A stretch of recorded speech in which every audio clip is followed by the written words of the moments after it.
Hello, this is Kirk Kumerow with yet another exciting Rebuild Illinois slide presentation.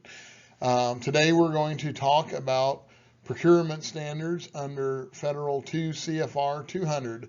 The CFR means Code of Federal Regulations.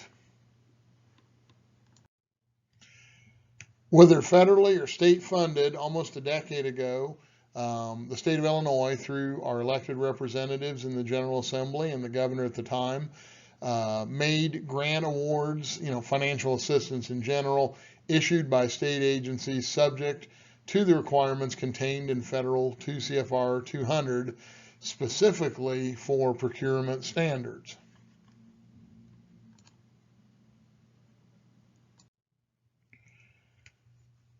Procurement under 2 CFR 200 is outlined under 200.317 to .326. And they have general procurement standards, competition methods of procurement. The general procurement standards are you can use local procedures if they conform with federal law, maintain contractor oversight, maintain written standards of contract for all employees, use the most economical approach, and use intergovernmental or inter-entity agreement agencies to perform the work. We say agencies because in our regular CDBG program, that's who we usually deal with in regard to that. And then there's some exemptions for those types of agencies when procuring services from them. And we've never used federal excess surplus property, so we'll skip that. They also have engineering requirements, responsible contractors, maintain records. Competition. You need to have full, open, and competitive procurement process for any of the contracts you are proposing to fund with your Rebuild Illinois grant funds, whether those are professional services contracts for, say, architecture, engineering, or for construction contracts. And these are a list of 7 areas that the reg specifically outlines for those. Including there are no geographic preferences, which means when it comes to procurement, this is a federal law adopted by the state, overrides any of the previous Illinois statutes for hiring contractors, whether professional services or for construction, meaning you can't say, oh, we're sorry, Indiana contractor, you can't apply here. If they do, they have to follow the regulations under 2 CFR 200 and other Illinois rules, relating to employees and where they're hired, but you can't exclude contractors for that reason. And that's more important if you're in a border area of the state. The methods of procurement to be followed. Purchase or procurement by micro purchase, procurement by small purchase procedures, procurement by sealed bids, procurements by competitive proposals, and procurement by non-competitive proposals. Methods to be followed for micro purchases and small purchase procedures. The Federal Office of Management and Budget changed those dollar limits in June of 2018. So if you have been following these methods and used older thresholds for micro purchases or small purchase procedures, please use the updated ones. Procurement by micro purchase, if a contract is anticipated to be less than $10,000 or less than $2,000 for construction, you may use a micro purchase, which means you found a contractor, sign them up for that, when you have an executed Rebuild Illinois grant agreement in hand.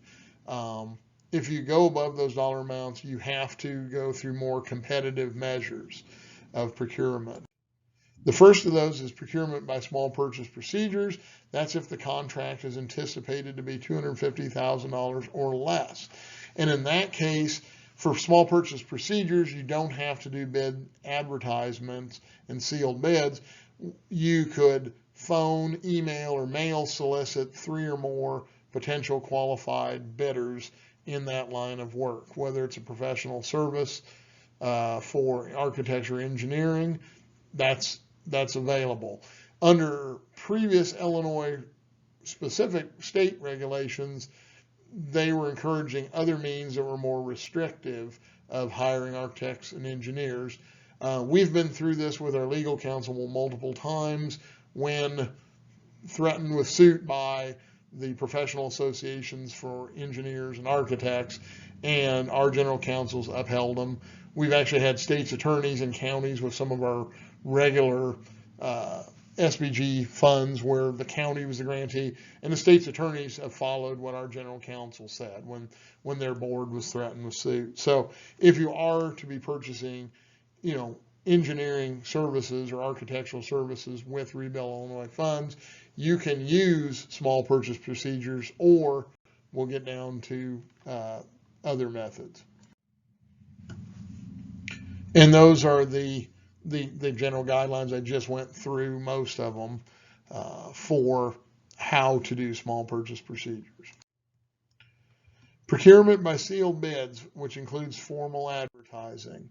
This is to be followed for almost all construction to be funded by Rebuild Illinois or any other grant funds that are going to be listed in your grant agreement, unless it's like some small little piece that's less than the micro purchase threshold, and there's a spot that has to be done that the general contractor wasn't anticipated, and it's less than the micro purchase threshold. You can do that.